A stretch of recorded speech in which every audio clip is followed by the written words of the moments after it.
Sir, ಮೂಡ ಹಗರಣದ ಒಳಗಡೆ CM Siddaramaiah ಕೈವಾಡ ಏನೂ ಇಲ್ಲ ಅನ್ನೋದು ಎಲ್ಲರೂ ಹೇಳ್ತಾ ಇದ್ರಿ ಕಾಂಗ್ರೆಸ್. ಆದ್ರೆ ಅಲ್ಲಿರುವಂತಹ ಮಾಜಿ ಆಯುಕ್ತರನ್ನ ಇಲ್ಲಿ ಗೃಹ ಸಚಿವರನ್ನಾಗಿ ಇದನ್ನ ಮಾಡಿದ್ರು. ಈಗ ರಾಜ್ಯಪಾಲರೇ ಅವ್ರನ್ನ ಈಗಾಗಲೇ ಅಮಾನತು ಮಾಡಿದ್ರು. ಈಗ ಹಿನ್ನಡೆ ಆಗ್ಲಿಲ್ವಾ? ಹಾಗಾದ್ರೆ ದಿನೇಶ್ ಕುಮಾರ್ ಅನ್ನೋಂತವ್ರನ್ನ ಹಾವೇರಿ ವಿವಿಗೆ ಕುಲ ಸಚಿವರನ್ನಾಗಿ ನೇಮಕ ಮಾಡಿದ್ರು ಸರ್. ಅವರು ಮೂಡ ಮಾಜಿ ಆಯುಕ್ತ ಇದ್ರು. ಅವ್ರದ್ದು ಈಗ ಸಸ್ಪೆಂಡ್ ಮಾಡಿದ್ದಾರೆ ರಾಜ್ಯಪಾಲರ ಆದೇಶಾನುಸಾರವಾಗಿ. ಆದ್ರೂ ಅದಕ್ಕಿಂತ ಮುಂಚೆ ಸರ್ಕಾರ ವರ್ಗಾವಣೆ ಮಾಡಿತ್ತು ಇಲ್ಲಿಗೆ.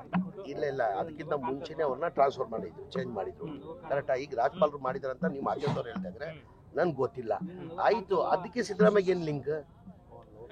ಒಂದ್ ನಿಮಿಷ, ಅದರದ್ದು ಸಿದ್ದರಾಮಯ್ಯದ ಏನ್ ಲಿಂಕ್ ಇದೆ? ಅಧಿಕಾರಿಗಳ ಬೆನ್ನಿಗೆ ಕಾಂಗ್ರೆಸ್ ಸರ್ಕಾರ ನಿಂತ್ಕೊಂಡಿದೆ ಅಂತ. ಇಲ್ಲ, ಒಂದ್ ನಿಮಿಷ ಹೇಳೋದು, ಇದಕ್ಕೂ ಸಿದ್ದರಾಮಯ್ಯಗೂ ಏನ್ ಲಿಂಕ್? ರಾಜ್ಯಪಾಲರು ಸಸ್ಪೆಂಡ್ ಮಾಡಿದಕ್ಕೂ ಇದಕ್ಕೆ ಸಿದ್ದರಾಮಯ್ಯದ ಏನ್ ಲಿಂಕ್? ಸಿದ್ದರಾಮಯ್ಯನವ್ರ ಲಿಂಕ್ ಇಲ್ಲದೆ ಇದ್ರು ಮತ್ತೆ ಆ ವ್ಯಕ್ತಿ ಆ ಸಂದರ್ಭದಲ್ಲಿ ಸೈಟ್ ಹಂಚಿಕೆಯಲ್ಲಿ ಅಕ್ರಮ ಮಾಡಿದ್ದಾರೆ ಅನ್ನುವಂತ ಆರೋಪ ಇದ್ರು ಕೂಡ ಅವ್ರನ್ನ ಯಾಕೆ ವರ್ಗಾವಣೆ ಮಾಡಿದ್ರು, ಮತ್ತೆ ಯಾಕೆ ರದ್ದು ಮಾಡಿದ್ರು? ನನ್ಗೆ ಗೊತ್ತಿಲ್ಲ, ಮಾಹಿತಿ ತಗೊಂಡು ಹೇಳ್ತೀನಿ ನಾನು.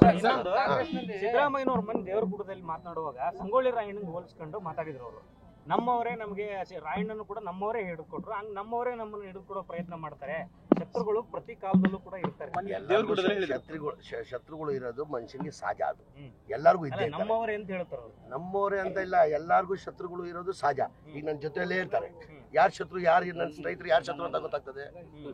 ಆ ತರ ಆ ಲೆಕ್ಕದಲ್ಲಿ ಹೇಳಿರುತ್ತೆ ಮನೆ. ಅಲ್ಲ ಸರ್, ಮೂಡಾದಲ್ಲಿ ಸಿದ್ದರಾಮಯ್ಯ ಅವರಿಗೆ ಕಾಂಗ್ರೆಸ್ ನಲ್ಲಿ ಇರತಕ್ಕಂಥವ್ರೆ ಹಾಕ್ಕೊಟ್ರ ಅಂತ ಕಾಂಗ್ರೆಸ್ ಅವ್ರು ಏನಕ್ಕೆ ಹಾಕೊಡ್ತಾರೆ? ಅಲ್ಲ ಸರ್, ಅವ್ರು ಹೇಳೋದು ಸಿದ್ದರಾಮಯ್ಯ ಅವರು ಪರೋಕ್ಷವಾಗಿ ಹೇಳೋದು ಸರ್. ಈ ರೀತಿ ಆ ತರ ಆಮೇಲೆ ದರ್ಶನ್ ಅವ್ರದ್ದು ಸರ್, ನಿಮ್ಮ ಹೆಸರು ಯಾಕೆ ಕಳ್ಕೊ ಅಂತ ಇದೆ? ಯಾಕೆ ಸರ್ ಇಷ್ಟು ಈ ಮಾಧ್ಯಮದಲ್ಲಿ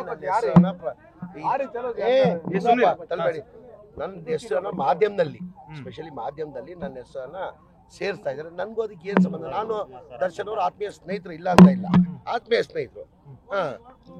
ಸರ್, ನೀವು ಸ್ನೇಹಿತರು ಅಂತಿದ್ರಲ್ಲ ಸರ್, ತಪ್ಪು ಮಾಡಿರ್ಬೋದು. ನಿಮ್ಗೆ ಏನ್ ಅನಿಸ್ತಿದೆ ಸರ್? ತಪ್ಪು ಮಾಡಿದಕ್ಕೆ ತಾನೇ ಜೈಲ್ಗೆ ಹೋಗಿರೋದು? ಸುಮ್ ಜೈಲ್ ಹೋಗ್ತಾರಾ? ತಪ್ಪು ಮಾಡಿದಕ್ಕೆ ತಾನೇ ಜೈಲ್ ಹೋಗಿರೋದು.